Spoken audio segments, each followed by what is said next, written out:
Punjab province उनका हृदय है पाकिस्तान का, उसके अंदर भारतवर्ष घुस करके आतंकवादियों का सफाया करता है। ये अपने आप में छोटी बात नहीं है। अब मैं ये तस्वीर दिखाना चाहूंगा, आप ये तस्वीर देखिए। ये तस्वीर कोई साधारण तस्वीर नहीं है, यह तस्वीर है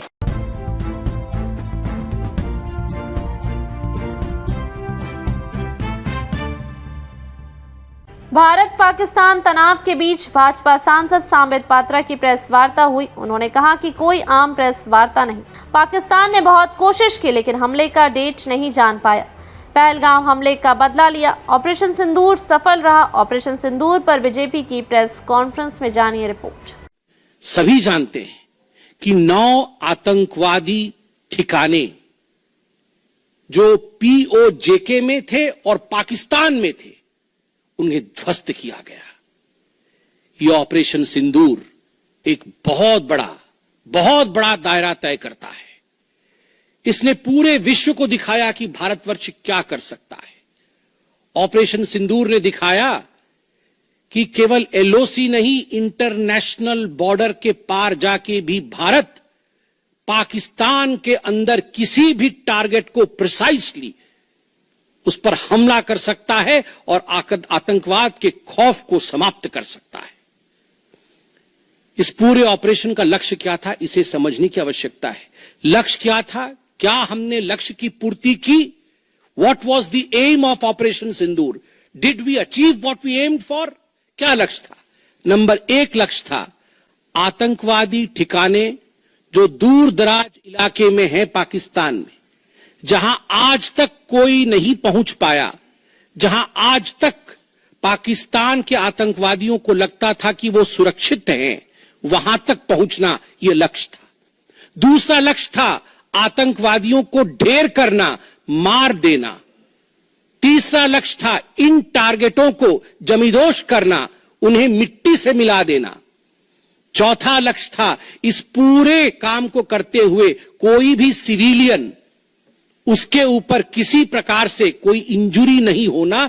और अंतिम लक्ष्य था किसी प्रकार के मिलिट्री, जो पाकिस्तान का मिलिट्री या सैन्य बेस हो, उसके ऊपर हमला नहीं करना। अर्थात यह लड़ाई आतंकवाद के खिलाफ थी। यह लक्ष्य था ऑपरेशन सिंदूर का।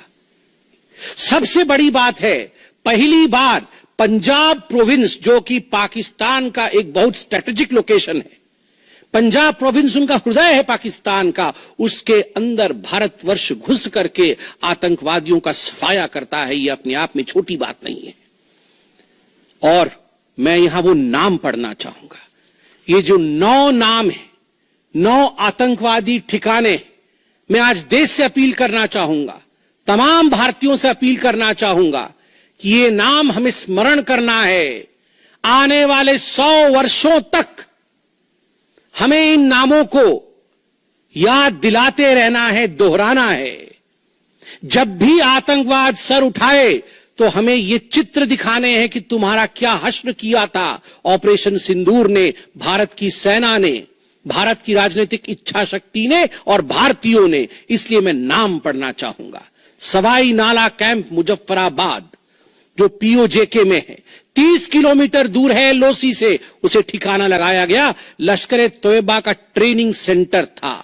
20 अक्टूबर 2024 सोनमर्ग में और 24 अक्टूबर 2024 गुलमर्ग में जो आतंकी हमले हुए थे, उसमें यहां से आतंकवादी आए थे। और सबसे बड़ी बात, 22 अप्रैल 2025 को जो आतंकवादी आकर पहलगाम में हमारे नागरिकों को मार के गए थे, हमारी बहनों के माथे से जिन्होंने सिंदूर पोंछने का काम किया था, उनका प्रशिक्षण भी इसी केंद्र में हुआ था, सवाई नाला कैंप मुजफ्फराबाद। सैयदाना बिलाल कैंप मुजफ्फराबाद, ये जैसे मोहम्मद का ट्रेनिंग सेंटर था, ये दूसरा कैंप जो ध्वस्त हुआ। गुलपुर कैंप कोटली, ये एलओसी से 30 किलोमीटर दूर था, लश्कर तैयबा का बेस था। और 20 अप्रैल 2023 को पुंछ में, 9 जून 2024 को जो तीर्थ यात्री को बस में हमला करके मारने का काम किया था आतंकवादी, यहां गुलपुर कैंप से आए थे जो कोटली में है, उसे ध्वस्त किया गया। बरनाला कैंप बिरगढ़, बरनाला कैंप जो 9 किलोमीटर दूर है एलओसी से, उसे समाप्त किया गया। अब्बास कैंप कोटली जो 13 किलोमीटर दूर है एलओसी से, लश्कर तैयबा का फिदाइन सेंटर है और 15 आतंकवादियों को एक साथ ट्रेन कर सकता है, उसे ध्वस्त करके गिराया गया। सरजाल कैंप सियालकोट अंतर्राष्ट्रीय सीमा से 6 किलोमीटर दूरी पर है, इंटरनेशनल बॉर्डर से। सांबा कठुआ के सामने है और मार्च 2025 में जम्मू और कश्मीर पुलिस के 4 जवान शहीद हुए थे। उनको मारने का काम इन्हीं आतंकवादियों ने किया था जो सरजाल कैंप से आए थे सियालकोट के। उस कैंप को ध्वस्त कर दिया गया। महमूना जाया कैंप सियालकोट जो कि 12 से 18 किलोमीटर इंटरनेशनल बॉर्डर से दूर है, मैं एलओसी की बात नहीं कर रहा हूं, इंटरनेशनल बॉर्डर से, और हिजबुल मुजाहिदीन का अड्डा है, बहुत बड़ा कैंप है। कठुआ और जम्मू क्षेत्र में जो भी आतंकवादी गतिविधि होती है, सियालकोट के इस मजनूमा जाया कैंप से आतंकवादी भेजे जाते हैं। भारतवर्ष ने उसे ध्वस्त किया। मरकज तैयबा मुरीद के जो कि अंतर्राष्ट्रीय सीमा से 18 से 25 किलोमीटर दूर है। 2008 के मुंबई का जो हमला हुआ था 26/11 के नाम से जिसे हम जानते हैं, उसमें जो आतंकवादी आए थे अजमल कसाब और डेविड हेडली, उनकी ट्रेनिंग मरकज तैयबा मुरीद के में हुआ था। और आज मैं फक्र के साथ कह सकता हूं, गर्व के साथ कह सकता हूं कि भारत की सेना ने, भारत की राजनीतिक इच्छा शक्ति ने और भारतीयों ने मरकज तैयबा मुरीद के को ध्वस्त किया है, समाप्त किया है। मरकज सुभान अल्लाह बहावलपुर इंटरनेशनल बॉर्डर से 100 किलोमीटर की दूरी पे है। विश्व में किसी ने ऐसा नहीं सोचा होगा, पाकिस्तान ने तो सपने में भी नहीं सोचा होगा कि भारत की सेना के पास, भारत की एयरफोर्स के पास और भारत के राजनेताओं के पास ऐसी इच्छा शक्ति होगी कि इंटरनेशनल बॉर्डर से 100 किलोमीटर दूर घुस के वो हमारे आतंकी अड्डे को ध्वस्त कर सकते हैं। मरकज सुभान अल्लाह जो कि जैशे मोहम्मद का मुख्यालय था, उस मुख्यालय को भारत की वायुसेना ने ध्वस्त किया। यह कोई छोटा विषय नहीं है।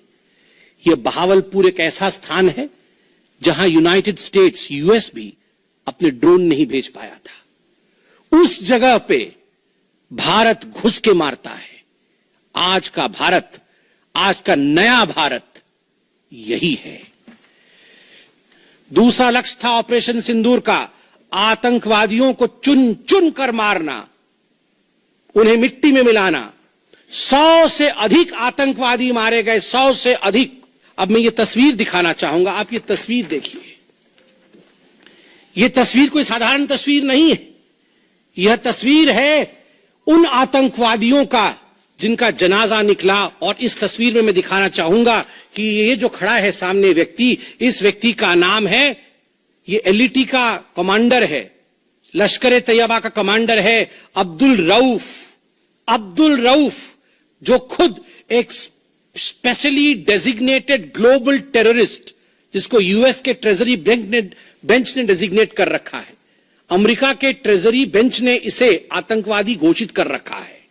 वह सामने खड़ा है जनाजे में, और उसके पीछे जो खड़े हैं, मैं एक एक करके नाम पढ़ता हूं। लेफ्टिनेंट जनरल फैयाज हुसैन शाह जो कि लेफ्टिनेंट जनरल है पाकिस्तान आर्मी के, मेजर जनरल राव इमरान सरताज जो कि मेजर जनरल है पाकिस्तान आर्मी के, ब्रिगेडियर मोहम्मद फुरकान शब्बीर पाकिस्तान आर्मी के, डॉक्टर उस्मान अनवर आईजीपी पंजाब, और Malik Sohaib Ahmed birth member of provincial assembly of Punjab. ये बड़े बड़े लोग, तथाकथित सरकार के बड़े बड़े लोग पाकिस्तान के आतंकवादियों के जनाजा में शामिल होने आए हैं। और जनाजे को लीड कर रहा है एक आतंकवादी, डेजिग्नेटेड आतंकवादी। और आप देखिए ये बिफोर और आफ्टर, ये जितने भी मैंने आपको अभी आतंकवादी ठिकानों का नाम बताया, किस प्रकार उनकी परिस्थिति थी और क्या उनकी परिस्थिति हुई, यह इस तस्वीर से हम देख सकते हैं। तो उद्देश्य मैं बता रहा था, ऑपरेशन सिंदूर का उद्देश्य बहुत स्पष्ट था। उसका उद्देश्य था आतंकवाद के ठिकाने को ध्वस्त करना, आतंकवादियों को मारना और आतंकवाद के खिलाफ एक संदेश भेजना, और उसमें हम सफल हुए।